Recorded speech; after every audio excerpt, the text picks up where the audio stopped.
ಇದು ಸಮುದಾಯ ಬಾನುಲಿ ಕೇಂದ್ರ ರೇಡಿಯೋ ನಿನಾದ 90.4 FM. ಕನ್ನಡ ಪ್ರಸಾರದಲ್ಲಿ ಈಗ ಯುವ ಕಲಾವಿದ ಸುರೇಂದ್ರ ಜೈನ್ ನಾರಾವಿ ಅವರ ಜೊತೆಗೆ ಮಾತುಕತೆ ನಡೆಸಿಕೊಡುತ್ತಾರೆ ಮಾನಸ ಅಗ್ನಿಹೋತ್ರಿ.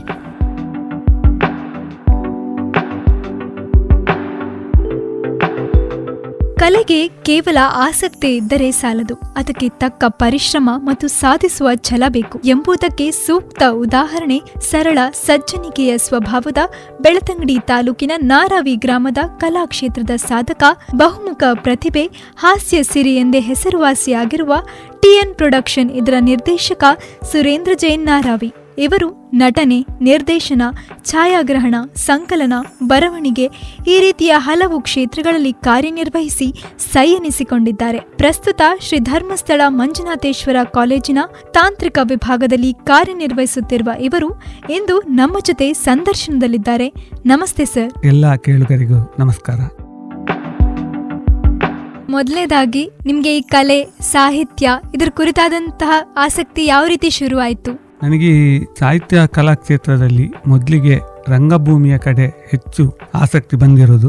ನಾನು ಪ್ರೈಮರಿಯಲ್ಲಿ ಕಲಿತಿರುವಾಗ 5ನೇ ತರಗತಿಯಲ್ಲಿ ಈ ನಾಟಕ ಪ್ರಹಸನದಲ್ಲಿ ಅಭಿನಯಿಸಲಿಕ್ಕೆ ಪ್ರಾರಂಭ ಮಾಡಿದ್ದೇನೆ. ಅಲ್ಲಿಂದ ಪ್ರಾರಂಭವಾದ ನನ್ನ ಒಂದು ಜರ್ನಿ. ಮತ್ತೆ ನಾನು ಹೈಸ್ಕೂಲ್ನಲ್ಲಿ ಇರುವಾಗ 8ನೇ ತರಗತಿಯಲ್ಲಿ ಫಸ್ಟ್ ಡ್ರಾಮಾ ಬರೀಲಿಕ್ಕೆ ಸ್ಟಾರ್ಟ್ ಮಾಡಿದ್ದೇನೆ. ತಾಲೂಕು ಮಟ್ಟದ ಪ್ರಹಸನ ಸ್ಪರ್ಧೆ ಅಂತ ಇತ್ತು. ಅದಕ್ಕೆ ಒಂದು ನಾನೇ ರಚಿಸಿ ನಿರ್ದೇಶನ ಮಾಡಿದ ಒಂದು ಸ್ಕಿಟ್ ಅಲ್ಲಿ ಪ್ರಥಮ ಸ್ಥಾನ ಬಂತು. ಆ ನಂತರ ಅದು ನನಗೆ ಈ ರಂಗಭೂಮಿಯ ಮೇಲೆ ಹೆಚ್ಚು ಆಸಕ್ತಿ ಬಂತು. ಹೀಗೆ ಮುಂದುವರಿಸುತ್ತಾ ಒಂದು 60 ಪ್ರಹಸನ, ಒಂದು 7 ನಾಟಕ, 5 ರೂಪಕ ರಚಿಸಿ ನಿರ್ದೇಶಿಸಿ ಅಭಿನಯಿಸಿದ್ದೇನೆ. ಮತ್ತೆ ಊರಿನಲ್ಲಿ ನಮ್ಮ ಜಾತ್ರಾ ಸಂದರ್ಭದಲ್ಲಿ ಅಲ್ಲಿ ಎಲ್ಲ ನಾವು ಪ್ರತಿ ವರ್ಷ ಒಂದು 2.5-3 ಗಂಟೆಯ ಅಂದಾಜಿನ ನಾಟಕ, ಊರಿನಲ್ಲಿರುವ ತೆರೆಮರೆಯಲ್ಲಿರುವ ಪ್ರತಿಭೆ ಇರುವ ಎಲ್ಲ ಕಲಾವಿದರನ್ನು ಒಟ್ಟುಗೂಡಿಸಿ ನಾಟಕ ಪ್ರದರ್ಶನ ಮಾಡ್ತಿದ್ದೆವು. ಅದರಲ್ಲಿ ಮದಿಮೆದ ಮರಳು, ಅಜ್ಜರೆಗುಂಜಿ ಪುಲ್ಲಿ, ಬಗೆ ಸಂದಾಯಿ ಮಗಿ ಅಂತ ಎಲ್ಲ ತುಳು ನಾಟಕಗಳು ಹೆಚ್ಚು ಜನಪ್ರಿಯತೆಯನ್ನು ಪಡೆದಿತ್ತು. ಆ ನಂತರ ನಾನು ಹೆಚ್ಚು ಏಕಪಾತ್ರ ಅಭಿನಯ ಕೂಡ ಮಾಡ್ತಿದ್ದೆ. ಅದರಲ್ಲೂ ತುಂಬಾ ಕಡೆ ಏಕಪಾತ್ರ ಅಭಿನಯ ಮಾಡಿದ್ದೇನೆ, ಮಿಮಿಕ್ರಿ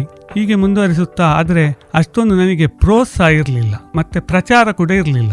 2008ರಲ್ಲಿ ಉಜಿರೆ SDM ಕಾಲೇಜಿಗೆ ಉದ್ಯೋಗಕ್ಕೆ ಸೇರಿದೆ. ಇಲ್ಲಿ ಸೇರಿದ ಮೇಲೆ ನನಗೆ ಹೆಚ್ಚು ಸಪೋರ್ಟ್ ಬಂತು. ಇಲ್ಲಿ ಕಾಲೇಜು ಆಗ ಪ್ರಾಂಶುಪಾಲರಾಗಿದ್ದ ಡಾಕ್ಟರ್ BS ವರ್ಮ ಸರ್, ಮತ್ತೆ ಪತ್ರಿಕೋದ್ಯಮ ವಿಭಾಗದ ಭಾಸ್ಕರ್ ಹೆಗ್ಡೆ ಮತ್ತು ಅವರ ಎಲ್ಲ ವಿಭಾಗದ ಸ್ಟಾಫ್, ಸ್ಟೂಡೆಂಟ್ ನನಗೆ ಹೆಚ್ಚು ಸಪೋರ್ಟ್ ಮಾಡಿದ್ರು.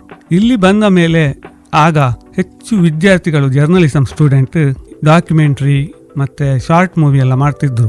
ಅದನ್ನೆಲ್ಲ ನೋಡುವಾಗ ನನಗೊಂದು ಏನಾದರೂ ಮಾಡಬೇಕು ಅಂತ ಆಸೆ ಆಯಿತು. ಹಾಗೆ 2009ರಲ್ಲಿ ನಾನು ಒಂದು ನಿರ್ದೇಶಿಸಿರುವ ಅನ್ನದಾತ ಅಂತ ಒಂದು ಸಾಕ್ಷ್ಯಚಿತ್ರವನ್ನು ನಿರ್ಮಾಣ ಮಾಡಿದೆ.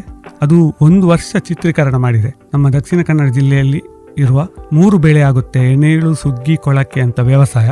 ಆ 3 ಬೆಳೆಯ ಸಂಪೂರ್ಣ ಚಿತ್ರಣವನ್ನು ಚಿತ್ರೀಕರಿಸಿ ಅದನ್ನು ಅನ್ನದಾತ ಸಾಕ್ಷ್ಯಚಿತ್ರವನ್ನು ಡಾಕ್ಟರ್ BS ವರ್ಮ ಸರ್ ಅವರು ಪತ್ರಿಕೋದ್ಯಮ ವಿಭಾಗದ ಆಶ್ರಯದಲ್ಲಿ ಬಿಡುಗಡೆಗೊಳಿಸಿದರು. ಆ ನಂತರ ವಿಡಿಯೋದ ಬಗ್ಗೆ ಆಸಕ್ತಿ ಜಾಸ್ತಿ ಆಯಿತು. ನನಗೆ ಗೋವಿನ ಬಗ್ಗೆ ಕೂಡ ಅಪಾರ ಪ್ರೀತಿ. ಮತ್ತೆ ತಾಯಿ ಹಾಲನ್ನು 1 ವರ್ಷ 2 ವರ್ಷ ಮನುಷ್ಯ ಕುಡಿದಿರಬಹುದು, ಆದರೆ ಗೋವು ಜೀವನ ಪರ್ಯಂತ ಹಾಲು ಕೊಡುವುದು. ನಮ್ಮ 2ನೇ ತಾಯಿ ಅಂದ್ರೆ ಅದು ಗೋವು. ಹಾಗೆ ಗೋವಿನ ಬಗ್ಗೆ ಏನಾದರೂ ಮಾಡಬೇಕು ಎನ್ನುವ ದೃಷ್ಟಿಯಿಂದ ಲೋಕಮಾತೆ ಅಂತ ಒಂದು ಸಾಕ್ಷ್ಯಚಿತ್ರವನ್ನು ಮಾಡಿದೆವು. ಅದು ಕೂಡ ತುಂಬಾ ಜನಪ್ರಿಯತೆಯನ್ನು ಪಡೆದಿತ್ತು. ಮುಂದೆ ಒಂದು ಏನಾದರೂ ಕಿರುಚಿತ್ರ ಮಾಡಬೇಕು ಅಂತ ಒಂದು ಪುನಃ ಆಸೆ ಆಯಿತು. ಆಗ ಎಲ್ಲ ಹೆಚ್ಚಿನ ಏನಾದರೂ ವಿದ್ಯಾರ್ಥಿಗಳಿಗೆ ಅದರಿಂದ ಜಾಗೃತಿ ಕೊಡಬೇಕು ಎನ್ನುವ ದೃಷ್ಟಿಯಿಂದ ಈ ಡ್ರಗ್ಸ್ ಮತ್ತೆ ಹೆಲ್ಮೆಟ್ ಬಗ್ಗೆ, ಮತ್ತೆ ವಿದ್ಯಾರ್ಥಿಗಳು ಯಾವ ರೀತಿ ಕಾಲೇಜಲ್ಲಿ ಇರಬೇಕು ಎನ್ನುವ ಒಂದು ಸ್ಟೋರಿಯನ್ನು ಇಟ್ಟುಕೊಂಡು ಒಂದು ಸಾವಿನ ಸವಾರಿ ಅಂತ ಕಿರುಚಿತ್ರವನ್ನು ಮಾಡಿದೆವು. ಇದರಲ್ಲಿ ಕಾಲೇಜಿನ ಒಂದು 50ಕ್ಕೂ ಹೆಚ್ಚು ವಿದ್ಯಾರ್ಥಿಗಳು ಮತ್ತೆ ಆಗ ಪ್ರಾಂಶುಪಾಲರಾಗಿದ್ದ ಡಾಕ್ಟರ್ ಮೋಹನ್ ನಾರಾಯಣ್ ಕೂಡ ಅದರಲ್ಲಿ ಅಭಿನಯಿಸಿದ್ದಾರೆ. ಮತ್ತೆ ಒಂದು 7-8 ಇಲ್ಲಿನ ಸ್ಟಾಫ್ ಕೂಡ ಅಭಿನಯಿಸಿದ್ದಾರೆ. ಅದು ರಾಜ್ಯ ಮಟ್ಟದ ಕಿರುಚಿತ್ರ ಸ್ಪರ್ಧೆಯಲ್ಲಿ ಕೂಡ ಅದಕ್ಕೆ ಪ್ರಶಸ್ತಿ ಬಂದಿದೆ.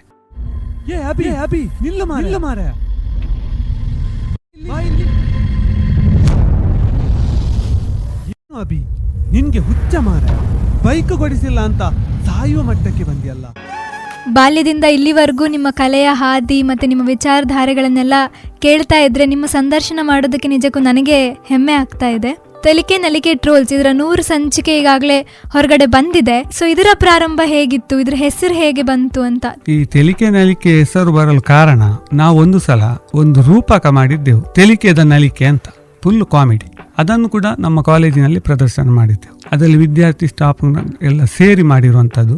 ಅದು ತುಂಬಾ ಪಾಪ್ಯುಲರ್ ಆಯಿತು. ಆ ನಂತರ ನಾವು ಏನಾದರೂ ನಮ್ಮ ತಂಡಕ್ಕೆ ಇನ್ನು ಹೆಸರು ಇಡುದಾದ್ರೆ ತೆಲಿಕೆ ನಲಿಕೆ ಅಂತ ಇಡುವ, ಯಾಕಂದ್ರೆ ಅಲ್ಲಿ ಹಾಸ್ಯವು ಬರುತ್ತದೆ. ಅದು ತುಳುವಿನಲ್ಲಿ ತೆಲಿಕೆ ನಲಿಕೆ ಅಂದ್ರೆ ಕುಣಿಯುವುದು, ನಗುವುದು, ಕಾಮಿಡಿ ಮೈನ್. ಹಾಗೆ ಆನಂತರ ನಾವು ತುಂಬಾ ರೂಪಕಗಳನ್ನೆಲ್ಲ, ಕಾಮಿಡಿ ರೂಪಗಳನ್ನೆಲ್ಲ ಮಾಡಿದೆವು. ಅಲ್ಲಿ ಎಲ್ಲ ಹೆಸರು ನಾವು ತೆಲಿಕೆ ನಲಿಕೆ ಅಂತೇಳಿ ಕೊಟ್ಟೆವು. ಆ ನಂತರ ನಾವೊಂದು ಯೂಟ್ಯೂಬಲ್ಲಿ ಚಾನೆಲ್ ಮಾಡುವ, ಆ ಚಾನೆಲ್ ಮೂಲಕ ನಮ್ಮ ಎಲ್ಲ ವಿಡಿಯೋಗಳನ್ನು ಅಪ್ಲೋಡ್ ಮಾಡಿ ಜನರಿಗೆ ತಲುಪಿಸಬಹುದು.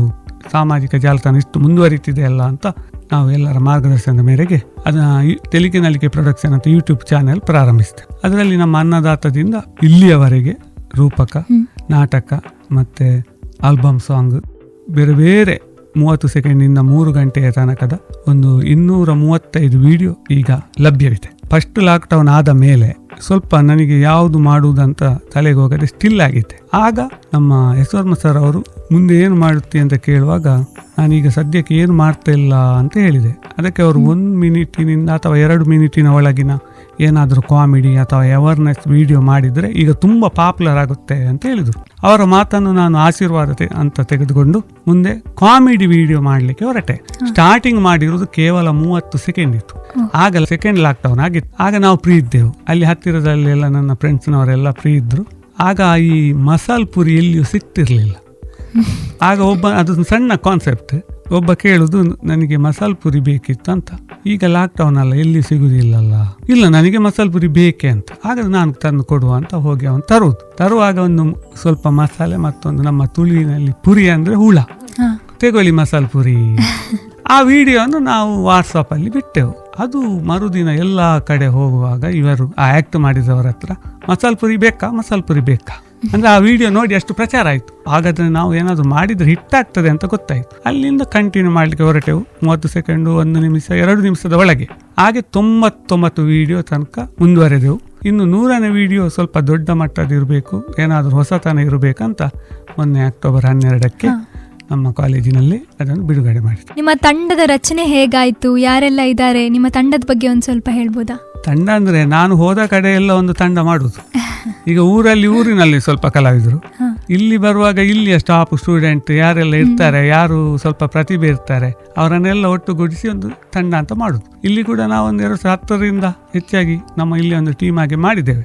ಮತ್ತೆ ಒಂದೊಂದು ಸಲ ಅಂದ್ರೆ ನನಗೆ ರಜೆ ದಿನಗಳಲ್ಲಿ ಇದ್ರೆ ಅಲ್ಲಿ ಊರಿನಲ್ಲಿ ಅವರೊಟ್ಟಿಗೆ ಏನಾದ್ರು ಮಾಡುದು, ಬಾಕಿ ಟೈಮಲ್ಲಿ ಇಲ್ಲಿ ಕಾಲೇಜಲ್ಲಿ ಮಾಡುದು. ಹಾಗೆ 2 ಕಡೆಯವರನ್ನು ನಾನು ಒಟ್ಟುಗೂಡಿಸಿ, ಅದು ಅಲ್ಲಿ ಇಲ್ಲಿ ಇರ್ಲಿ, ಅದು ಕಲಾವಿದರು, ತೆಲಿಕೆ ನಲಿಕೆ ಕಲಾವಿದರು. ಒಮ್ಮೆ ಅವರು ಸೇರಿದ್ರೆ ಮತ್ತೆ ನಾನು ಅವರನ್ನು ಬಿಡುವುದಿಲ್ಲ. ಅದು ಯಾಕೆಂದ್ರೆ ಒಬ್ಬನಿಗೆ ಎಷ್ಟು ಬೇಕಾದ್ರೂ ಸಪೋರ್ಟ್ ಮಾಡ್ತೇನೆ, ಅವ್ರು ನಮ್ಮೊಟ್ಟಿಗೆ ಇದ್ರೆ. ನಮ್ಮನ್ನು ಬಿಟ್ಟು ಹೋದ್ರೆ ಮತ್ತೆ ಕರೆಯುವುದಿಲ್ಲ.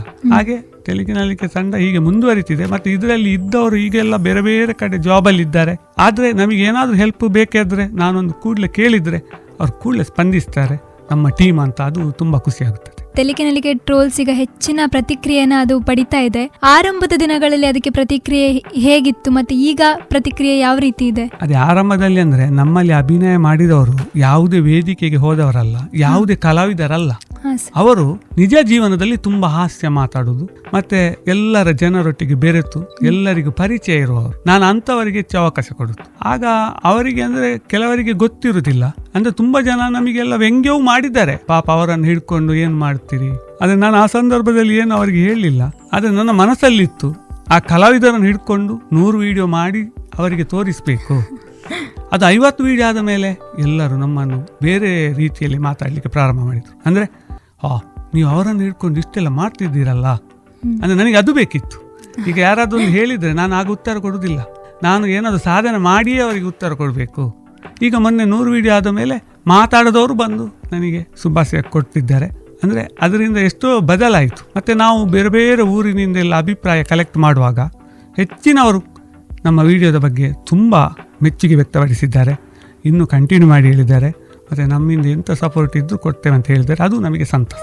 ಪ್ರೀತಿ ನುಡಿ ಪಲ್ಲವಿಯಲ್ಲಿ ಹೊಸ ಹೊಸದಾಗಿದೆ ಭಾವ, ಹಾಡಾಗುವ ರಸಗಳಿಗೆ ಇದು ಉನ್ಮಾದಗೊಳ್ಳುತ್ತಿದೆ ಜೀವ, ಉನ್ಮಾದಗೊಳ್ಳುತ್ತಿದೆ ಜೀವ.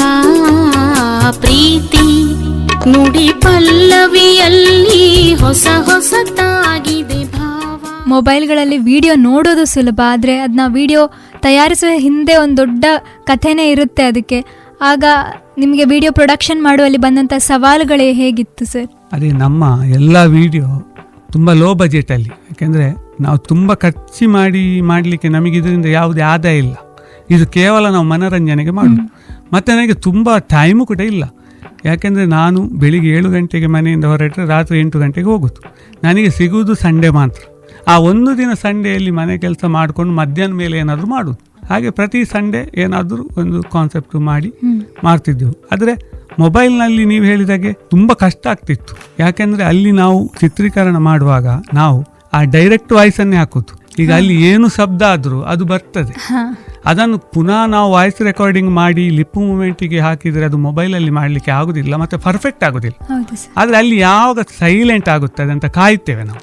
ಯಾಕೆಂದರೆ ಕೆಲವು ಸಲ ಡೈಲಾಗ್ ಆಗುವಾಗ ಅಲ್ಲಿ ನವಿಲು ಕೂಗುದು, ನಾಯಿ ಬೊಗಳುವುದು, ಏನಾದರೂ ಶಬ್ದ ಆಗೋದು, ಮತ್ತು ಬೈಕ್ ಏನಾದರೂ ವೆಹಿಕಲ್ ಹೋಗೋದು. ಆಗ ಆ ಡೈಲಾಗ್ ಆದರೂ ನಾವು ಅದನ್ನು ಪುನಃ ರಿಪೀಟ್ ಮಾಡಿ ನಮಗೆ ಎಷ್ಟು ಕರೆಕ್ಟ್ ಆಗ್ತದೆ ಅಷ್ಟು ಕಾದು ನಾವು ಮೊಬೈಲಲ್ಲಿ ಚಿತ್ರೀಕರಣ ಮಾಡಿ. ಮತ್ತು ಎಡಿಟಿಂಗ್ ಕೂಡ ಹಾಗೆಯೇ ತುಂಬ ಸಮಯ ಬೇಕಾಗ್ತದೆ, ಫಾಸ್ಟ್ ಮಾಡಲಿಕ್ಕೆ ಆಗೋದಿಲ್ಲ. ನಾನು ಹೆಚ್ಚಾಗಿ ಒಂದು 3 ಗಂಟೆ ಬಸ್ಸಲ್ಲಿ ಇರ್ತೇನೆ. ಆ ಸಮಯದಲ್ಲಿ ನಾನು ಇದರ ವಿಡಿಯೋದ ಏನಾದರೂ ಸಣ್ಣ ಸಣ್ಣ ಎಡಿಟಿಂಗ್ ಇದ್ದರೆ ಬಸ್ಸಲ್ಲಿ ಹೋಗುವಾಗಲೇ ಅದನ್ನು ಸೆಟ್ ಮಾಡ್ತಾ ಇರ್ತೇನೆ ಹೆಡ್ಫೋನ್ ಹಾಕಿ. ಯಾರಿಗೆ ಗೊತ್ತಿರೋದಿಲ್ಲ, ಕೆಲವರಿಗೆ ಏನೋ ಇವರು ಮೊಬೈಲಲ್ಲೇ ಇರ್ತಾರೆ ಅಂತ ಭಾವಿಸ್ತಾರೆ. ಆದರೆ ನನಗೆ ಅದು ಸಿಗುವ ಸಮಯ ಅಮೂಲ್ಯ. ಮತ್ತು ಅದನ್ನು ಫೈನಲ್ ಟಚಪ್ ಮನೆಯಲ್ಲಿ ಮಾಡಿ ಎಲ್ಲ ಫೈನಲ್ ಆದಮೇಲೆ ನನ್ನ ಅಮ್ಮ ತಮ್ಮನಲ್ಲೆಲ್ಲ ಒಮ್ಮೆ ತೋರಿಸ್ಲಿಕ್ಕೆ ಉಂಟು. ಆಗ ಫಸ್ಟ್ ಅಮ್ಮ ನಕ್ಕರೆ ಅದು ಹಿಟ್ಟೆ ಅಂತ ಲೆಕ್ಕ. ಯಾಕಂದರೆ ಅವರು ಒಂದೊಂದ್ಸಲ ಹೇಳ್ತಾರೆ ಇದು ಅಷ್ಟು ಕಾಮಿಡಿ ಬರಲಿಲ್ಲ ಅಂತ. ಆಗ ನಾನು ಪುನಃ ಅದರಲ್ಲಿ ಏನಾದರೂ ಮಾಡುವ ಅಂತ ಒಂದು ಪ್ರಯೋಗ ಮಾಡ್ತೇನೆ, ಸಾಂಗ್ ಚೇಂಜ್ ಮಾಡಿ ಅಂತ. ಒಂದೊಂದ್ಸಲ ಅವರು ಕೂಡಲೇ ನಕ್ಕರೆ ಇದು ಗೊತ್ತಾಯಿತು, ಹಿಟ್ಟಾಯಿತು ಅಂದರೆ ಅವ್ರದ್ದು ಸಜೆಷನ್ ಉಂಟು. ಮತ್ತು ನನ್ನ ತಮ್ಮ ಕೂಡ ಇದಕ್ಕೆ ತುಂಬ ಕಾನ್ಸೆಪ್ಟ್ ಎಲ್ಲ ಕೊಟ್ಟು ನನಗೆ ಸಹಕರಿಸಿದ್ದಾರೆ. ನಿಮ್ಮ ಹಾಗೂ ನಿಮ್ಮ ತಂಡದವರ ತಾಳ್ಮೆ ಇಂದು ಇವತ್ತು ತೆಲಿಕೆ ನೆಲಿಕೆ 100 ಸಂಚಿಕೆಯನ್ನು ಕಂಡಿದೆ. ನೀವು ಹೇಳಿದ್ರಿ ನಿಮ್ಮ ಎಲ್ಲ ಪ್ರಾಜೆಕ್ಟ್ಗಳು ಲೋ ಬಜೆಟಲ್ಲಿ ಇರುತ್ತೆ. ಸೊ ಈ ಹಣಕಾಸಿನ ನಿರ್ವಹಣೆ ಯಾವ ರೀತಿ ಆಗುತ್ತೆ ಸರ್ ನಿಮ್ಮಲ್ಲಿ? ಅಲ್ಲ, ನಮ್ಮ ಯಾವುದೇ ಪ್ರಾಜೆಕ್ಟಿಗೂ ನಾವು ಜಾಸ್ತಿ ಖರ್ಚು ಮಾಡಲಿಲ್ಲ. ಮತ್ತು ಇದಕ್ಕೆ ಏನಾದರೂ ಖರ್ಚು ಆಗುವಂಥದ್ದಿದ್ದರೆ ಅದು ನಮ್ಮ ಫ್ರೆಂಡ್ಸ್ನವರೇ ಅದಕ್ಕೆ ಹೆಲ್ಪ್ ಮಾಡ್ತಾರೆ. ಈಗ ಉದಾಹರಣೆಗೆ ನನಗೆ ಏನಾದರೂ ಹೊರಗಿಂದ ಎಡಿಟಿಂಗ್ ಮಾಡಬೇಕಾ, ನಮ್ಮ ಪತ್ರಿಕೋದ್ಯಮ ವಿಭಾಗದವರು ಸಹಕರಿಸ್ತಾರೆ. ಮತ್ತು ಸ್ವಲ್ಪ ಏನಾದರೂ ಬಜೆಟ್ ಖರ್ಚಾಗಿದ್ದರೆ ನಾವು ಮಾಡ್ತೇವೆ. ಮತ್ತು ನಾವು ತುಂಬ ಖರ್ಚಿನ ಬಜೆಟ್ ಇದ್ದರೆ ಅದಕ್ಕೆ ಸಂಬಂಧಪಟ್ಟ ಯಾರಾದರೂ ಸ್ಪಾನ್ಸರ್ ನೀಡುವುದಾರಿದ್ದರೆ ಅವರ ಸ್ಪಾನ್ಸರ್ ತಗೊಂಡು ಈಗ ಒಂದು 2 ಭಕ್ತಿಗೀತೆ ಮಾಡಿದ್ದೇವೆ. ಯಾಕೆಂದರೆ ಭಕ್ತಿಗೀತೆ ಒಂದು ಪ್ರಾಜೆಕ್ಟಿಗೆ ಒಂದು 20-25 ಸಾವಿರ ಬೇಕಾಗುತ್ತದೆ. ಅಷ್ಟು ನಾನು ಕೈಯಿಂದ ಹಾಕಿ ಮಾಡಲಿಕ್ಕೆ ನನಗೂ ಕಷ್ಟ ಆಗ್ತದೆ. ಅದಕ್ಕೆ ಈಗ ಒಂದು ಯಾರೆಲ್ಲ ಭಕ್ತರಿರ್ತಾರೆ ಅವರ ಹತ್ರ ಎಲ್ಲ ಅಂದರೆ ಉದಾರ ಮನಸ್ಸಿನಿಂದ ಕೊಡುವವರಿದ್ದರೆ ಅದು ನಾನು ಕೇಳಿದಾಗ ಯಾರು ಕೊಡುವುದಿಲ್ಲ ಅಂತ ಹೇಳುವುದಿಲ್ಲ, ಅದೊಂದು ತುಂಬ ಖುಷಿ. ಯಾಕಂದರೆ ನೀವು ಮಾಡೋದಾ ಎಷ್ಟು ಬೇಕು ಹೇಳಿ, ಆದರೆ ನನಗೆ ಅವ್ರು ಕೊಡ್ತಾರೆ ಅಂತ ತುಂಬ ಬೇಡ. ನಾನೊಂದು ಹೇಳುದು, ಅದು ನನಗೆ 1 ರೂಪಾಯಿಯೂ ಬೇಡ, ಹಾಗಂತ ನನಗೆ ನಷ್ಟ ಆಗಲಿಕ್ಕೆ ಬಿಡಬೇಡಿ.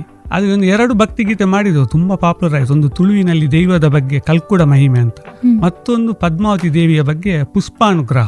ಅದರಲ್ಲಿ ಕರ್ನಾಟಕದ 70ಕ್ಕೂ ಹೆಚ್ಚು ಬಸದಿಗಳ ಪದ್ಮಾವತಿ ದೇವಿಯನ್ನು ಆ 5 ನಿಮಿಷದ ಹಾಡಿನಲ್ಲಿ ತೋರಿಸಿದ್ದೇವೆ. ಅಂದರೆ ಅದಕ್ಕೆ ಬೇರೆ ಬೇರೆ ಬಸದಿಗಳ ಆಡಳಿತ ಮಂಡಳಿ ಕೂಡ ಸಪೋರ್ಟ್ ಮಾಡಿದೆ. ಮತ್ತು ಆ ವಿಡಿಯೋಗಳನ್ನೆಲ್ಲ ನಮಗೆ ಕೊಟ್ಟಿದ್ದಾರೆ. ಎಲ್ಲ ಕಡೆ ಹೋಗಿ ಮಾಡುವುದಾದ್ರೆ ಕಷ್ಟ ಇತ್ತು. ಈ 2 ಭಕ್ತಿಗೀತೆ ಕೂಡ ತುಂಬ ಪಾಪ್ಯುಲರ್ ಆಗಿದೆ. ಆ್ಯಕ್ಚುಲಿ ಅದರ ಭಕ್ತಿಗೀತೆಯಲ್ಲಿಯೂ ನನಗೆ ಒಂದು ಏನಾದರೂ ಸಾಧನೆ ಮಾಡಬೇಕು. ಯಾಕೆಂದರೆ ನನಗೆ ಇಷ್ಟೆಲ್ಲ ಮಾಡಲಿಕ್ಕೆ ದೇವರ ಆಶೀರ್ವಾದ ಕೊಟ್ಟ ಮೇಲೆ ನಾನು ಏನಾದರೂ ದೇವರಿಗೂ ಮಾಡಬೇಕು ಅಂತ ಒಂದು ಕನಸಿತ್ತು. ಇನ್ನು ಮುಂದೆಯೂ ಬೇರೆ ಬೇರೆ ಭಕ್ತಿಗೀತೆ ಮಾಡಬೇಕಂತ ಯೋಚನೆ ಇದೆ. ಕಾಮಿಡಿ ವಿಡಿಯೋಗಳನ್ನು ನೀವೇ ಮೊಬೈಲಲ್ಲಿ ಶೂಟ್ ಮಾಡಿ ನಂತರ ಅದನ್ನ ನೀವೇ ಎಡಿಟ್ ಮಾಡ್ತೀರಾ ಅಂತ. ಸೊ ಇದು ಎಡಿಟಿಂಗ್ ಮತ್ತು ಕ್ಯಾಮ್ರಾ ವರ್ಕ್ ಇದನ್ನ ಕಲಿಬೇಕಾದ್ರೆ ನಿಮಗೆ ಯಾವ ರೀತಿ ಸವಾಲುಗಳು ಬಂತು? ಹೇಗೆ ಕಲ್ತ್ರಿ ಇದನ್ನ ಎಡಿಟ್ ಮಾಡೋದನ್ನ? ನನಗೆ ಅಂದರೆ ಪರ್ಸನಲ್ ಆಗಿ ಈ ವಿಡಿಯೋಗ್ರಫಿ ಎಡಿಟಿಂಗ್ ಬಗ್ಗೆ ತುಂಬ ಆಸಕ್ತಿ. ಮತ್ತು ನನಗೇನಂದರೆ ಒಂದು ಪ್ರೊಡಕ್ಷನ್ ಮಾಡುವಾಗ ಅದರ ಎಲ್ಲ ಜವಾಬ್ದಾರಿ ಒಬ್ಬನಿಗೆ ಗೊತ್ತಬೇಕು ಅಂತ ನನ್ನ ಆಸೆ. ಈಗ ಆ್ಯಕ್ಟ್ ಮಾಡುವವ ಖಾಲಿ ಆ್ಯಕ್ಟ್ ಅಲ್ಲ, ನನಗೀಗ ಆ್ಯಕ್ಟ್ ಮಾಡ್ಲಿಕ್ಕೆ ಗೊತ್ತುಂಟು, ಡೈರೆಕ್ಷನ್ ಮಾಡಲಿಕ್ಕೂ ಗೊತ್ತುಂಟು, ಛಾಯಾಗ್ರಹಣ ಮಾಡಲಿಕ್ಕೆ ಗೊತ್ತುಂಟು, ಎಡಿಟ್ ಮಾಡಲಿಕ್ಕೂ ಗೊತ್ತುಂಟು. ಅಂದರೆ ಮತ್ತೆ ಈಗ ಪ್ರೋಗ್ರಾಮ್ ಆಗುವಾಗ ಇಲ್ಲಿ ಕಾಲೇಜಲ್ಲಿ ಸೌಂಡ್ ಸಿಸ್ಟಮ್ ಬರ್ತದೆ, ಟೆಕ್ನಿಕಲ್ ಬರ್ತದೆ, ವಿಡಿಯೋಗ್ರಫಿ, ಫೋಟೋಗ್ರಫಿ ಅದನ್ನೆಲ್ಲ ನಾನೇ ನಿರ್ವಹಿಸಿದರೆ ಅಲ್ಲಿ ಬೇರೆಯವರಿಗೆ ಹೆಚ್ಚು ಅಂದರೆ ಕಾಯಬೇಕಂತಿಲ್ಲ, ಅಥವಾ ಬೇರೆಯವರಿಂದ ನಮಗೆ ಅಷ್ಟೊಂದು ಅಗತ್ಯವೂ ಬೀಳುವುದಿಲ್ಲ. ನಾವೇ ಮಾಡಿದರೆ ಒಳ್ಳೆಯದು. ಮತ್ತು ನನಗೆ ಅದೊಂದು ಹವ್ಯಾಸ ಈ ಫೋಟೋಗ್ರಫಿ ವಿಡಿಯೋಗ್ರಫಿ ಬಗ್ಗೆ. ಆ ಹವ್ಯಾಸ ಇಲ್ಲಿ ವರ್ಕೌಟ್ ಆಯಿತು. ಮತ್ತು ಮೊಬೈಲಲ್ಲಿ ಮಾಡುವಾಗಲೂ ತುಂಬ ಜಾಗರೂಕತೆಯಿಂದ ಅದನ್ನೊಂದು ಏನಾದರೂ ಕ್ರಿಯೇಟಿವಿಟಿ ಹುಡುಕಬೇಕು. ಈಗ ವಿಡಿಯೋ ಎಲ್ಲವೂ ಮಾಡ್ತಾರೆ. ಈಗ ಹೆಚ್ಚಿನವರಿಗೆ ನಾನು ಮೊಬೈಲಲ್ಲಿ ಮಾಡಿದಂತ ಗೊತ್ತಿಲ್ಲ, ನಾನು ಹೇಳಿದರೆ ಮಾತ್ರ ಗೊತ್ತಾಗುತ್ತೆ. ಯಾಕಂದ್ರೆ ಅದು ಮೊಬೈಲಲ್ಲಿ ಮಾಡಿದ್ದು ಅಂತ ಗೊತ್ತಾಗದ ಹಾಗೆ ಮಾಡಬೇಕು. ಅಂದರೆ ಅಷ್ಟು ಸ್ಟ್ಯಾಂಡರ್ಡ್ ಮಾಡಬೇಕು. ಈಗ ತುಂಬ ಜನ ಮೊಬೈಲಲ್ಲಿ ಈಗ ಮಾಡ್ತಾರೆ, ಆದರೆ ಅಷ್ಟು ಸ್ಟ್ಯಾಂಡರ್ಡ್ ಮಾಡಿದರೆ, ಈಗ ಮೊಬೈಲ್ ಅಂದರೆ ಈಗಿನ ಟೆಕ್ನಾಲಜಿಯಲ್ಲಿ ಅದು ಲ್ಯಾಪ್ಟಾಪಿನ ಹಾಗೆಯೇ ತುಂಬ ಆಪ್ಷನ್ ಇದೆ. ಹಾಗೆ ಮೊಬೈಲ್ ಅಂತ ಏನು ಇದು ಮಾಡಲಿಕ್ಕಿಲ್ಲ, ಆದರೆ ಸ್ವಲ್ಪ ಕಷ್ಟ ಆಗ್ತದೆ. ಅದನ್ನು ನಾವು ಅಲ್ಲಿ ನಿರ್ವಹಿಸುವ ರೀತಿ ಇರೋದು. ಸರ್, ನೀವು ಹೇಳಿದ್ರಿ ನಿಮ್ಮ ಸಹೋದರ ನಿಮಗೆ ಎಲ್ಲ ಕಾನ್ಸೆಪ್ಟ್ಗಳಲ್ಲಿ ಅವರು ತುಂಬ ಸಹಕರಿಸ್ತಾರಂತೆ, ಅವ್ರ ಬಗ್ಗೆ ಒಂದೆರಡು ಮಾತು. ಅದೇ ನನ್ನ ಸಹೋದರ ಸೂರಜ್, ಅವನು ಕೂಡ ಚಿಕ್ಕದಿಂದಲೂ ಮಿಮಿಕ್ರಿ ಮತ್ತು ನಾಟಕ ಕಲಾವಿದ. ಅವನಿಗೆ ಸ್ವಲ್ಪ ಅನಾರೋಗ್ಯದ ಸಮಸ್ಯೆ ಇದ್ದ ಕಾರಣ ಅವನಿಗೆ ಹೆಚ್ಚು ಈ ಕ್ಷೇತ್ರಕ್ಕೆ ಬರಲಿಕ್ಕೆ ಆಗಲಿಲ್ಲ. ಹಾಗಂತ ಯಾವ ಪಾತ್ರವು ಮಾಡ್ತಾನೆ. ಆದರೆ ನಾನು ಅವನಿಗೆ ಹೆಚ್ಚು ನಮ್ಮ ಪ್ರೊಡಕ್ಷನಲ್ಲಿ ಅವಕಾಶ ಕೊಟ್ಟಿದ್ದೇನೆ. ಈಗ ಅದೇ ನಮ್ಮ ಕಾಮಿಡಿ ವಿಡಿಯೋದಲ್ಲಿ ಒಂದು 50ಕ್ಕೂ ಹೆಚ್ಚು ಕಾನ್ಸೆಪ್ಟ್ ಕೊಟ್ಟಿರೋದು ಅವನೇ. ಅದರಲ್ಲಿ ಹಿಟ್ಟಾದ ಹೆಚ್ಚು ಕಾನ್ಸೆಪ್ಟ್ ಅವನಿದ್ದೆ. ಮತ್ತು ನಾನು ಕೂಡ ಒಂದು 15ಕ್ಕೂ ಹೆಚ್ಚು ಕಾನ್ಸೆಪ್ಟ್ ನಂದು ಕೂಡ ಅಲ್ಲಿ ಇದೆ. ಮತ್ತು ಬೇರೆಯವರ ಕೂಡ ಕಾನ್ಸೆಪ್ಟ್ ನಾವು ಹಾಕಿದ್ದೇವೆ. ಯಾಕೆಂದರೆ ನಮ್ಮದೇ ಕಾನ್ಸೆಪ್ಟ್ ಮಾಡಿದರೆ ಅವರು ಬೇರೆಯವರ ಕಾನ್ಸೆಪ್ಟ್ ಮಾಡೋದಿಲ್ಲ ಅಂತ ಬೇಡ. ಇಲ್ಲಿ ಕಾಲೇಜಲ್ಲಿ ಸುಧೀರ್ ಸರ್ ಇದ್ದು, ಧನರಾಜ್ ನಿಡಿಗಲ್ ಅವ್ರದ್ದು, ಶೈಲೇಶ್ ಸರ್ ಅವ್ರದ್ದು, ಮತ್ತು ಊರಿನಲ್ಲಿ ಹರಿಚಂದ್ರ ಅಂತ ಒಬ್ರು ಇದ್ದಾರೆ. ಅವರು ಬೇರೆ ಬೇರೆ ಅವ್ರದ್ದು ಕಾನ್ಸೆಪ್ಟ್ ಮಾಡಿದ್ದಾರೆ. ಆದರೆ ತುಂಬ ಜನ ಹೇಳ್ತಾರೆ ಅದು ಕಾನ್ಸೆಪ್ಟ್ ನಿಮ್ಮ ತಮ್ಮಂದೇ ಒಳ್ಳೇದಿದೆ ಅಂತ ಕೆಲವರು ಹೇಳ್ತಾರೆ. ಅದು ವೀಕ್ಷಕರಿಗೆ ಬಿಟ್ಟದ್ದು. ಆದರೆ ನಾನು ತಮ್ಮಂದೇ ಕಾನ್ಸೆಪ್ಟ್ ಮಾಡಿದರೆ ಇವರು ತಮ್ಮಂದೇ ಮಾಡುವುದಂತ ಆಗಬಾರ್ದು. ಹಾಗೆ ಮತ್ತೆ ಎಲ್ಲ ಕಾಮಿಡಿ ವಿಡಿಯೋದು ರಚನೆ, ನಿರ್ದೇಶನ, ಅದೇ ವಿಡಿಯೋಗ್ರಫಿ, ಎಡಿಟಿಂಗ್ ನಾನೇ ಮಾಡಿದ್ದೇನೆ. ಮತ್ತು ನನಗೆ ಹೆಚ್ಚು ಅಭಿನಯ ಮಾಡಲಿಕ್ಕೆ ಅವಕಾಶ ಸಿಗಲಿಲ್ಲ. ನನಗೆ ಹೆಚ್ಚಲ್ಲಿ ಆಸಕ್ತಿ ಇತ್ತು, ಅಲ್ಲಿ ವಿಡಿಯೋಗ್ರಫಿ ಮಾಡೋರಿಲ್ಲ. ಅದಕ್ಕೋಸ್ಕರ ನಾನು ಒಂದು 10 ವಿಡಿಯೋದಲ್ಲಿ ಅಭಿನಯಿಸಿ ಸಣ್ಣ ಸಣ್ಣ ಪಾತ್ರ ಮಾಡಿದ್ದೇನೆ. ಮತ್ತು ಹೆಚ್ಚು ನಾನು ಅಭಿನಯಿಸಲಿಲ್ಲ. ಮತ್ತು ಅದು ವಿಡಿಯೋಗ್ರಫಿ ಮಾಡುವವನು ಡೈರೆಕ್ಷನ್ ಮಾಡಲಿಕ್ಕೆ ಕಷ್ಟ ಆಗ್ತದೆ. ಯಾಕಂದರೆ ನಾನು ಬರೆದ ಹಾಗೆ ಅಲ್ಲಿ ಡೈಲಾಗ್ ಬಂದರೆ ಮಾತ್ರ ಅದು ಹಿಟ್ ಆಗುತ್ತೆ. ಒಂದೊಂದು ಸಲ ಅವರದ್ದೇ ಏನಾದರೂ ಡೈಲಾಗ್ ಹಾಕಿದರೆ ನನಗೆ ಆ ಸಂದರ್ಭದಲ್ಲಿ ವಿಡಿಯೋಗ್ರಫಿ ಮಾಡುವಾಗ ಅಷ್ಟು ನೆನಪಿಗೆ ಬರುವುದಿಲ್ಲ. ಮತ್ತು ಎಡಿಟ್ ಆಗುವಾಗ ಗೊತ್ತಾಗ್ತದೆ, ನಾನು ಬರೆದ ಡೈಲಾಗ್ ಅವರು ಹೇಳಲಿಲ್ಲ, ಅದನ್ನು ಬರುವ ವಾರ ಪುನಃ ಮಾಡಿಸಿದ್ದುಂಟು. ಆದರೆ ನಾನು ಅದು ಸರಿಯಾಗದೆ ಬಿಡುವುದಿಲ್ಲ. ಹಲೋ ವಿಶ್ವನಾಥರೇ, ಯಾನೀರ್ನ ಇಲ್ಲಡೆ ಬರೋದಿಲ್ಲ ಎಂಕ್ ಸಾತಿ ಗೊತ್ತ ಒಂದು ಇಜ್ಜತ್ತ ಮಾರ್ರೆ. ಈ ರೀತಿ ಒಲ್ಲ ಯಾನ ನಿಖಲ್ನ ಕೊಲಾನಿದ ಬಸ್ ಸ್ಟ್ಯಾಂಡ್ ದ ಪುಲ್ಲೆ ಅಂದ ಯಾನ್ ಇಟ್ಟಿ ಲೊಕೇಶನ್ ಕಡಪಡ ಅಂಚಂಡ ಒಂಜಿ ಲೊಕೇಶನ್ ಕಡಪುಡ್ಲೆ ಮಾರ್ರೆ. ಛೇ, ಈ ಜನ ಲೊಕೇಶನ್ ಕಡಪುಣ್ಯ ಇಜ್ಜತ್ತ ಮಾರ್ರೆ. ವಿಶ್ವನಾಥರೇ, ಈ ಲೊಕೇಶನ್ ಕಡಪುಣ್ಯ ಇಜ್ಜಿ ಬತ್ತಿಜೇನ ಎನ್ನ ಮೆಗ್ಗಿ ಲೊಕೇಶನ್ ಎಕಡೆ ಬೈಕ್ ಕಡಪುಡ್ದೆ. ಬರವಣಿಗೆಯಲ್ಲಿ ಕೂಡ ಆಸಕ್ತಿ ಇದೆ, ನಿಮ್ಮ ಬರಹಗಳೆಲ್ಲ ಪ್ರಕಟ ಆಗಿದೆ ಅಂತ. ನಿಮ್ಮ ಬರವಣಿಗೆಯ ಹಾದಿ ಹೇಗಿತ್ತು ಸರ್? ಅದಕ್ಕೂ ನನಗೆ ಸ್ಫೂರ್ತಿ ಪತ್ರಿಕೋದ್ಯಮ ವಿಭಾಗವೇ. ಯಾಕೆಂದರೆ ನಾನು ಇಲ್ಲಿ 2008ಕ್ಕೆ ಜಾಯ್ನ್ ಆದ ಮೇಲೆ ಈ ಬೇರೆ ಬೇರೆ ಕ್ಷೇತ್ರದಲ್ಲಿ ನನ್ನನ್ನು ತೊಡಗಿಸಿಕೊಂಡೆ. ನನ್ನ ಸಾಧನೆಯ ಬಗ್ಗೆ ಇಲ್ಲಿ ಚಿಗುರು ಮ್ಯಾಗ್ಝಿನಲ್ಲಿ ಹಾಕಿದ್ರು. ಆ ನಂತರ ಒಂದು 4-5 ಪತ್ರಿಕೆಗಳಲ್ಲಿ ಇಲ್ಲಿನ ಪತ್ರಿಕೋದ್ಯಮ ವಿಭಾಗದ ವಿದ್ಯಾರ್ಥಿಗಳು ನನ್ನ ಸಾಧನೆಯ ಬಗ್ಗೆ ಹಾಕಿ. ಆ ನಂತರ ಸ್ವಲ್ಪ ನಾನು ಪಾಪ್ಯುಲರ್ ಆದೆ, ಹೆಚ್ಚು ಎಲ್ಲ ಕಡೆ ನನ್ನ ಹೆಸರು ಗೊತ್ತಾಯಿತು. ಅಂದರೆ ಪರಿಚಯ ಇಲ್ಲದವರು ಕೂಡ ನನ್ನ ಹತ್ರ ಬಂದು ಮಾತಾಡಿದರು. ಆಗ ನನಗೆ ಒಂದು ಯೋಚನೆ ಬಂತು, ನಾನು ತೆರೆಮರೆಯಲ್ಲಿದ್ದವ, ನನ್ನ ಹಾಗೆ ತುಂಬ ಜನ ತೆರೆಮರೆಯಲ್ಲಿದ್ದಾರೆ, ಅವರ ಬಗ್ಗೆ ನಾನು ಬರೆದರೆ ಹೇಗೆ? ಅಂದರೆ ನನಗೆ ನಾನೇ ಪ್ರಸಿದ್ಧಿ ಪಡಬೇಕು, ಪ್ರಚಾರ ಪಡಬೇಕಂತ ಆಸೆ ಇಲ್ಲ. ನಾನು ಭಗವಾನ್ ಮಾವೀರ ಸ್ವಾಮಿಯ ತತ್ವವನ್ನು ಅನುಸರಿಸಿದವ. ಬದುಕಲು ಬಿಡು, ನಾನು ಬದುಕಬೇಕು, ಇನ್ನೊಬ್ಬನು ಬದುಕಬೇಕು. ಅದಕ್ಕೋಸ್ಕರ ನಾನು ಈ ತೆರೆಮರೆಯಲ್ಲಿರುವ ದೊಡ್ಡ ಸಾಧಕರನ್ನು ಹುಡುಕಿ ಮತ್ತು ಕೃಷಿ ಕ್ಷೇತ್ರದಲ್ಲಿ ಏನಾದರೂ ಸಾಧನೆ ಮಾಡಿದರೆ ಮತ್ತು ಯುವ ಜನಾಂಗಕ್ಕೆ ಬೇಕಾದ ಸಂದೇಶವನ್ನು ಸಾರುವ ಹಾಗೆ ಒಂದು 120ಕ್ಕೂ ಹೆಚ್ಚು ಲೇಖನ ಕನ್ನಡದ ಎಲ್ಲ ಪತ್ರಿಕೆಯಲ್ಲಿ ಒಂದು 2 ವರ್ಷದಲ್ಲಿ ಪ್ರಕಟವಾಗಿದೆ. ನಾನಂದ್ರೆ ಬರ್ದದ್ದು 2 ವರ್ಷ ಮಾತ್ರ. ಆ ನಂತರ ಲಾಕ್ಡೌನ್ ಬಂತು, ಮತ್ತೆ ಪೇಜ್ ಎಲ್ಲ ಕಡಿಮೆ ಆಯಿತು, ಮತ್ತೆ ನಾವು ಬರೆದು ಕಳಿಸಿದ್ರೆ ಪಬ್ಲಿಷ್ ಆಗದಿದ್ರೆ ಅಂತ ಹೆದರಿಕೆ ಆಯಿತು. ಆ ನಂತರ ನಾನು ವಿಡಿಯೋ ಫೀಲ್ಡಿಗೆ ಬಂದೆ. ಇನ್ನೂ ಒಂದೊಂದು ಬರಿಬೇಕಂತ ಉಂಟು, ಸಮಯ ಸಿಕ್ಕಿದ್ರೆ. ವಿದ್ಯಾರ್ಥಿಗಳು ಕೂಡ ನನ್ನಲ್ಲಿ ಬಂದು ಯಾವ ಲೇಖನ ಯಾವ ಪೇಪರ್ಗೆ ಕಳಿಸಿದ್ರೆ ಒಳ್ಳೆಯದು ಅಂತೆಲ್ಲ ಕೇಳ್ತಿದ್ರು. ಯಾಕಂದರೆ ನಾನೊಂದು ಲೇಖನ ಕಳಿಸೋದ ಮುಂಚೆ 3 ತಿಂಗಳು ಅದರ ಬಗ್ಗೆ ಸ್ಟಡಿ ಮಾಡಿದ್ದೇನೆ. ಅದು ಹೇಗೆ ಬರೆಯುತ್ತಾರೆ, ಯಾವ ಪತ್ರಿಕೆಯಲ್ಲಿ ಯಾವ ಲೇಖನ ಯಾವ ದಿನ ಪಬ್ಲಿಷ್ ಆಗುತ್ತೆ, ಅದನ್ನೆಲ್ಲ ನೋಡಿ ನನಗೆ ಆ ಸಂದರ್ಭದಲ್ಲಿ ಇಂಥ ಲೇಖನ ಇಂಥಕ್ಕೆ ಕಳಿಸಿದ್ರೆ ಬರುತ್ತೆ ಇಂಥ ದಿನ ಅಂತ ನಮಗೆ ಒಂದು ಮೊದಲೇ ಗೊತ್ತಿತ್ತು. ಯಾಕಂದರೆ ನಾನು ಲೇಖನದಲ್ಲಿ ಕೂಡ ನನಗೆ ತುಂಬ ಜನರೊಂದು ಪರಿಚಯ ಆಗಿದೆ. ಯಾಕಂದರೆ ನಾನು ಕೃಷಿ ಬಗ್ಗೆ ಹೆಚ್ಚು ಬರೆದಿದ್ದೇನೆ. ಯಾಕೆಂದರೆ ನನ್ನ ಅಜ್ಜನ ಕಾಲದಿಂದಲೂ ನಾವು ಕೃಷಿ ಕುಟುಂಬದಿಂದ ಬಂದವರು. ಮತ್ತು ಕೃಷಿ ಉಳಿಸಬೇಕು, ಅದನ್ನು ಬೆಳೆಸಬೇಕು ಎನ್ನುವ ದೃಷ್ಟಿಯಿಂದ ನಾನು ಕೃಷಿಯ ಬಗ್ಗೆ ಹೆಚ್ಚು ಲೇಖನ ಬರೆದಿದ್ದೇನೆ. ಅದು ಕೃಷಿಯ ಲೇಖನ ಪ್ರಜಾವಾಣಿಯಲ್ಲಿ ಕೂಡ ಪ್ರಕಟ ಆಗಿದೆ, ಸಂಯುಕ್ತ ಕರ್ನಾಟಕದಲ್ಲಿ ತುಂಬ ಪ್ರಕಟ ಆಗಿದೆ. ಆ ಸಂಯುಕ್ತ ಕರ್ನಾಟಕದಲ್ಲಿ ಹೆಚ್ಚಾಗಿ ನಮ್ಮ ಮೊಬೈಲ್ ನಂಬರ್ ಕೂಡ ಹಾಕ್ತಾರೆ, ಬೇರೆ ಪತ್ರಿಕೆಯಲ್ಲೆಲ್ಲ ಹಾಕೋದಿಲ್ಲ. ಅದು ಹಾಕದಿದ್ದು ಒಳ್ಳೆಯದೇ, ಆದರೆ ಹಾಕಿದರೆ ತುಂಬ ಜನ ಕಾಲ್ ಮಾಡ್ತಾರೆ. ಹಾಗೆ ತುಂಬ ರೈತರೆಲ್ಲ ಖುಷಿಪಟ್ಟು ಧಾರವಾಡ, ಹುಬ್ಳಿ, ರಾಯಚೂರು, ಗುಲ್ಬರ್ಗ ಈ ಬೇರೆ ಬೇರೆ ಕಡೆಯಿಂದ ಫೋನ್ ಮಾಡ್ತಾ ಇದ್ರು. ಅದರಲ್ಲಿ ಒಬ್ಬ ಧಾರವಾಡದ ರೈತರು ಕೂಡ ನನಗೆ ಫೋನ್ ಮಾಡಿ ಮತ್ತೆ ನೋಡುವಾಗ ಅವರದ್ದು ತುಂಬ ಸಾಧನೆ ಉಂಟು. ಮತ್ತೆ ಹೀಗೆ ಮಾತಾಡಿ ನಾನು ಅವರ ಬಗ್ಗೆ ಒಂದು ಲೇಖನ ಬರೆದು ಪ್ರಕಟ ಆಯಿತು. ಅವರು ಮತ್ತೆ ನಾನು ಸ್ನೇಹಿತರಾದ್ವಿ. ಮುಂದೆ ಒಂದು ಸಲ ನಾನು ಅವರ ಊರಿಗೆ ಹೋಗಿದ್ದೆ. ನನಗೆ ತುಂಬಾ ಅಂದ್ರೆ ಸನ್ಮಾನ ಕೂಡ ಮಾಡಿದ್ದಾರೆ. ಮತ್ತೆ ಅವರಿಗೆ ಕೃಷಿಯ ಬಗ್ಗೆ ಇಷ್ಟು ಆಸಕ್ತಿ ಇದೆ ಅಂತ ಅವರಿಗೆ ತುಂಬಾ ಮೆಚ್ಚುಗೆ ಆಯಿತು. ಅವರು ಕೂಡ ಮೊನ್ನೆ ಧರ್ಮಸ್ಥಳಕ್ಕೆ ಬಂದಾಗ ಮೀಟ್ ಆದ್ರು. ಹಾಗೆ ತುಂಬಾ ರೈತರು ನನಗೆ ಈ ಲೇಖನದ ಮುಖಾಂತರ ಸಂಪರ್ಕ ಆಗಿದ್ದಾರೆ. ಅದೊಂದು ನನಗೆ ತುಂಬಾ ಮನಸ್ಸಿಗೆ ಖುಷಿ ತಂದಿದೆ. SDM ಮತ್ತು ಸುರೇಂದ್ರ ಈ ಸಂಬಂಧ ಹೇಗೆ ಸರ್? SDM ಕಾಲೇಜಿಗೆ ಸೇರಿದ ಮೇಲೆ ನನ್ನ ಪ್ರತಿಯೊಂದು ಸಾಧನೆಗೆ ಪ್ರೋತ್ಸಾಹ ಸಿಕ್ಕಿರೋದು. ಮತ್ತೆ ನನಗೆ ನನ್ನ ಉದ್ಯೋಗದ ಸಮಯದಲ್ಲಿ ನನ್ನ ಪ್ರತಿಭೆ ಅಥವಾ ನನ್ನ ಯಾವುದೇ ಒಂದು ಕ್ಷೇತ್ರದ ಬಗ್ಗೆ ನಾನು ಇಲ್ಲಿ ನಿರ್ವಹಿಸುವುದಿಲ್ಲ. ಅದು ನನ್ನ ರಜಾ ದಿನಗಳಲ್ಲಿ ಮಾತ್ರ. ಯಾಕಂದರೆ ನನಗೆ ಇಲ್ಲಿ ಕಾರ್ಯಕ್ರಮ ಇರುವಾಗ ಎಲ್ಲಿಗೂ ಬೇರೆ ಹೋಗ್ಲಿಕ್ಕೆ ಆಗುದಿಲ್ಲ. ಅದರದ್ದು ಹೆಚ್ಚು ವರ್ಕ್ ಇರ್ತದೆ. ಮತ್ತೆ ನಾವು ವರ್ಕ್ ನಮ್ಮ ಕಾಲೇಜಿನಲ್ಲಿ ಆ ಸಮಯದಲ್ಲಿ ಕಾಲೇಜಿದೇ ವರ್ಕ್ ಮಾಡಬೇಕು. ನಾವು ನಮ್ಮದು ಸ್ವಂತ ಯಾವುದೇ ಮಾಡಬಾರ್ದು. ಹಾಗೆ ಮತ್ತೆ ಸಂಸ್ಥೆ ಕೂಡ ನನಗೆ ಅಷ್ಟೇ ಬೆಂಬಲ ಕೊಟ್ಟಿದೆ. ಮತ್ತೆ ಇಲ್ಲಿನ ಟೀಚಿಂಗ್ ಇರಲಿ, ನಾನ್ ಟೀಚಿಂಗ್ ಇರಲಿ ಎಲ್ಲ ಸ್ಟಾಫ್ ಕೂಡ ನನಗೆ ವೈಯಕ್ತಿಕವಾಗಿಯೂ ಸಹಕರಿಸಿದ್ದಾರೆ, ಪ್ರೋತ್ಸಾಹ ಕೊಟ್ಟಿದ್ದಾರೆ. ಮತ್ತು ನನ್ನ ವೈಯಕ್ತಿಕ ತುಂಬ ಸಮಸ್ಯೆಗಳಿದ್ದಾಗ ನನಗೆ ಬೆನ್ನು ತಟ್ಟಿ ಪ್ರೋತ್ಸಾಹಿಸಿದ್ದಾರೆ. ಆದ್ದರಿಂದ ಇವತ್ತು ನಾನು ಇಲ್ಲಿದ್ದೇನೆ ಅಂದರೆ SDM ಇದ್ದ ಕಾರಣ, SDM ಇಷ್ಟು ಸಪೋರ್ಟ್ ಮಾಡಿದ ಕಾರಣ ನಾನು ಇವತ್ತು ಬೆಳೆಯಲು ಸಾಧ್ಯವಾಗಿದೆ. ಅದರಲ್ಲೂ ಪತ್ರಿಕೋದ್ಯಮ ವಿಭಾಗದ ಒಂದು ಪ್ರೋತ್ಸಾಹವೇ ನನ್ನ ಸಾಧನೆಗೆ ಬೆನ್ನೆಲುಬು ಅಂತ ಹೇಳ್ಬೋದು. ವಿಶ್ವನಾಥರೇ, ನಾನೇ ಬಾರಿ ಖುಷಿ ತುಳ್ಳಾರು. ಬಾರಿ ಖುಷಿ ಬಂಡ, ಬಾರಿ ಖುಷಿಯೇ. ನನ್ನ ಲೈಫ್ ಕೂಡ ಈನಾವನಿ ಖುಷಿ ತೆಗೆದು ಜಂಕಿ. ಅದೇ ವಿಶ್ವನಾಥರೇ ಆತಿ ಖುಷಿಟ್ಟುಲ್ಲಾರೆ. ಒಂಜಿ ಸಲ ಪಯ ತಿಕ್ಕಿಜ್ಜಿ, ರಡ್ನೆ ಸಲ ಪಯ ತಿಕ್ಕಿಜ್ಜಿ, ಮೂಜಿನ ಸಲ ಪಯ ತಿಕ್ಕಿಜ್ಜಿ, ಬುಡಾಂದ 10 ಸಲ ಪಯ ಕಡೇಕ್ 10ನೇ ಸಲಕ್ಕೆ ತಿಕ್ಕಿಂಡಿ. ಎಂಚಿನ ತಿಕ್ಕಿಂಡು ಮಾರಾಯ. ಕಾಂತಾರದ ಟಿಕೆಟ್. ಕಾಲೇಜಲ್ಲಿ ಅಷ್ಟೊಂದು ಕಾರ್ಯಕ್ರಮಗಳಾಗುತ್ತೆ. ಅಂದರೆ ಒಂದಾದ್ಮೇಲೆ ಒಂದು ಕಾರ್ಯಕ್ರಮಗಳು, ಒಂದು ತಂಡ ಬಂದು ಕಾರ್ಯಕ್ರಮ ಮುಗಿಸಿ ಹೋಗುತ್ತೆ, ಅದಾದರ ಬೆನ್ನಲೆಯಲ್ಲಿ ಇನ್ನೊಂದು ತಂಡ ಬಂದಲ್ಲಿ ನಿಂತ್ಕೊಳ್ಳುತ್ತೆ. ನಿಮಗೆ ಬಿಡುವೇ ಇರೋದಿಲ್ಲ. ಈ ಒಂದು ಕಾರ್ಯಕ್ರಮಗಳ ಸರಣಿಯನ್ನು ನೀವು ಯಾವ ರೀತಿ ಮ್ಯಾನೇಜ್ ಮಾಡ್ತೀರಾ ಸರ್? ಅದೇ ನಾನು ಈಗ ನನಗೆ ಕೊಟ್ಟ ಇಲ್ಲಿ ವರ್ಕಿನಲ್ಲಿ ನಾನು ಯಾವುದೇ ಲೋಪ ಆಗಬಾರ್ದು, ಮತ್ತೆ ನನ್ನದು ಏನು ತಪ್ಪು ಇರಬಾರ್ದು ಅಂತ ನನ್ನ ಒಂದು ಆಸೆ.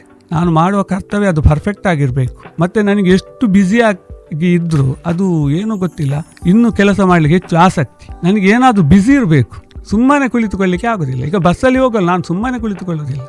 ಈಗ ಮನೆಯಲ್ಲಿ ಎಂಥ ವೈಯಕ್ತಿಕ ಸಮಸ್ಯೆ ಇದ್ದರೂ ನಾನು ಅದನ್ನೇ ತಲೆಯಲ್ಲಿ ಇಟ್ಟುಕೊಳ್ಳೋದಿಲ್ಲ. ಯಾಕೆಂದರೆ ಈಗ ನನ್ನ ನೋವನ್ನು ಅದರಲ್ಲಿ ನಾನು ತೆಗೆಯುವುದು. ಈಗ ತುಂಬ ಜನರಿಗೆ ಗೊತ್ತಿಲ್ಲ, ಯಾಕೆಂದರೆ ಇಷ್ಟೆಲ್ಲ ಜನರನ್ನು ನಗಿಸ್ತಾರೆ ಅಂತ. ಆದರೆ ನನ್ನ ಲೈಫಲ್ಲಿ ಅಷ್ಟು ನಗು ಇಲ್ಲ. ಆದರೆ ನಾನು ಆ ಫೀಲ್ಡಿಗೆ ಹೋಗುವಾಗ ನನಗೂ ಆ ಮನಸ್ಸಿಗೆ ಒಂದು ಶಾಂತಿ ಸಿಗ್ತದೆ, ಖುಷಿ ಆಗುತ್ತೆ. ಅದಕ್ಕೆ ನನ್ನ ಕೆಲವು ಒಂದು ಸಮಸ್ಯೆಗಳನ್ನು ಈ ರೀತಿಯೆಲ್ಲ ಹೋಗುವಾಗ ಅದು ಮರೆತು ಹೋಗ್ತದೆ. ಅದಕ್ಕೋಸ್ಕರ ಈ ರೀತಿ ತೊಡಗಿಸುವುದು. ಸರ್, ನಿಜಕ್ಕೂ ಅಂದರೆ ಕೆಲಸಗಳ ಮೂಲಕ ನಿಮ್ಮ ದುಃಖವನ್ನು ಮರೀತಾ ಇದ್ದೀರಾ. ಇದು ಎಲ್ಲರಿಗೂ ಒಂದು ರೀತಿ ಪ್ರೇರಣೆ ಆಗಬೇಕು ಅಂತ ನಾನು ಹೇಳ್ತೀನಿ. ಹಾಗೆ ನೀವು ಹೇಳಿದರೆ ಪತ್ರಿಕೋದ್ಯಮ ವಿಭಾಗ ನಿಮಗೆ ತುಂಬ ಸಹಕಾರವನ್ನು ನೀಡಿದೆ ಅಂತ. ಪತ್ರಿಕೋದ್ಯಮ ವಿಭಾಗದ ಜೊತೆ ನಿಮ್ಮ ನಂಟು ಯಾವ ರೀತಿ ಇದೆ ಸರ್? ಪತ್ರಿಕೋದ್ಯಮ ವಿಭಾಗದಲ್ಲಿ ವಿದ್ಯಾರ್ಥಿಗಳ ಹೆಚ್ಚು ನನ್ನ ಹತ್ರ ಕ್ಲೋಸ್ ಇದ್ದರು. ಮತ್ತು ಭಾಸ್ಕರ್ ಸರ್ ಕೂಡ ನನ್ನ ಹತ್ರ ಯಾವಾಗಲೂ ಹೆಚ್ಚಾಗಿ ಮಾತಾಡ್ತಿದ್ರು. ಮತ್ತು ಕಾರ್ಯಕ್ರಮಗಳಾಗುವಾಗ ಎಲ್ಲ ಹೆಚ್ಚು ವಿದ್ಯಾರ್ಥಿಗಳೊಟ್ಟಿಗೆ ಮಾತಾಡಿ ಅವರೊಂದಿಗೆ ಪರಿಚಯ ಆಯಿತು. ಮತ್ತು ನಮಗೂ ಒಂದು ಪತ್ರಿಕೋದ್ಯಮ ವಿಭಾಗ ಮತ್ತು ನಾನು ವರ್ಕ್ ಮಾಡುವ ಅಲ್ಲಿಗೆ ತುಂಬ ಲಿಂಕ್ ಇತ್ತು. ಆ ನಂತರ ಸ್ಟಾರ್ಟಿಂಗಲ್ಲಿ ನಾನು ಅಲ್ಲಿ ತಾಂತ್ರಿಕ ವರ್ಗದಲ್ಲಿ ಮಾತ್ರ ಕೆಲಸ ಮಾಡ್ತಿದ್ದೆ. ಮತ್ತು ಅಲ್ಲಿ ಫೋಟೋಗ್ರಫಿ ಒಂದು ಮಾಡಬೇಕಂತ ಬಂದಾಗ ಅದು ಪತ್ರಿಕೋದ್ಯಮ ವಿಭಾಗದ ಅಂಡರಲ್ಲಿ ಬರುತ್ತದೆ. ಆನಂತರ ಹೆಚ್ಚು ಏನಾದರೂ ಇದ್ದರೆ ನಾನು ಫೋಟೋಗ್ರಫಿಯ ಬಗ್ಗೆ ಅಲ್ಲಿಗೆ ಕೊಡಲಿಕ್ಕೆ, ನ್ಯೂಸ್ಗೆ ಕೊಡಲಿಕ್ಕೆ ಅಂತ ತುಂಬ ಲಿಂಕ್ ಆಯಿತು. ನನ್ನ ಯಾವುದೇ ಸಾಧನೆಗೆ ಆಗ ಹೇಳಿದಾಗೆ ಅಲ್ಲಿ ಪತ್ರಿಕೋದ್ಯಮ ವಿಭಾಗದ ಹೆಲ್ಪ್ ತುಂಬ ನನಗೆ ಮುಖ್ಯ ಇತ್ತು.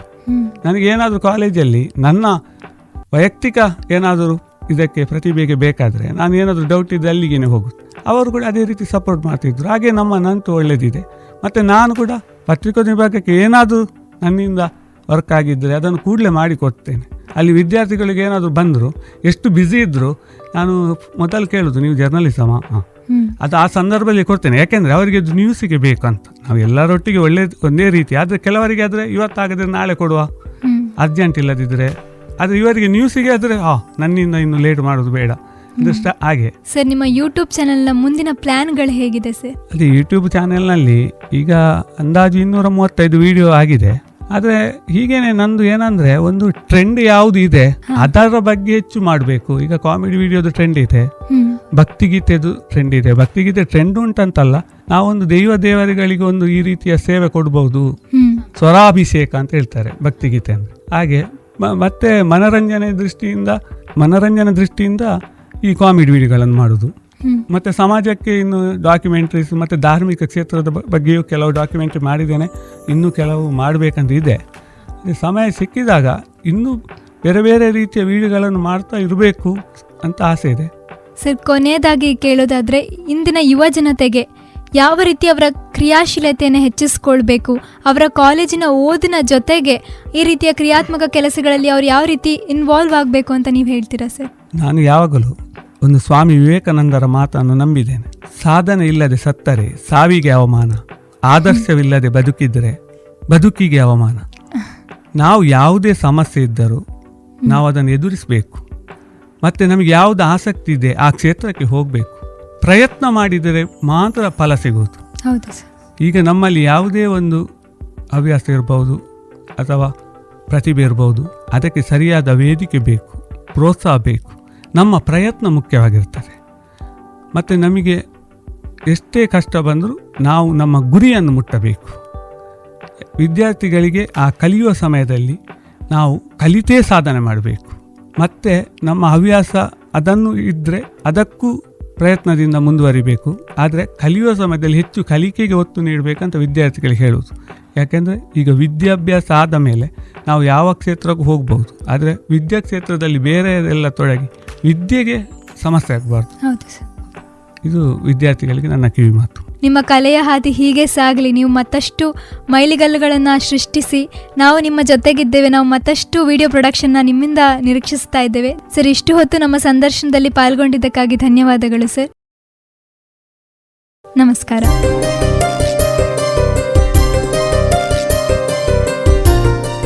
ಇದುವರೆಗೆ ಯುವ ಕಲಾವಿದ ಸುರೇಂದ್ರ ಜೈನ್ ನಾರಾವಿ ಅವರ ಜೊತೆಗೆ ಮಾತುಕತೆ ಕೇಳಿದಿರಿ. ನಡೆಸಿಕೊಟ್ಟವರು ಮಾನಸ ಅಗ್ನಿಹೋತ್ರಿ.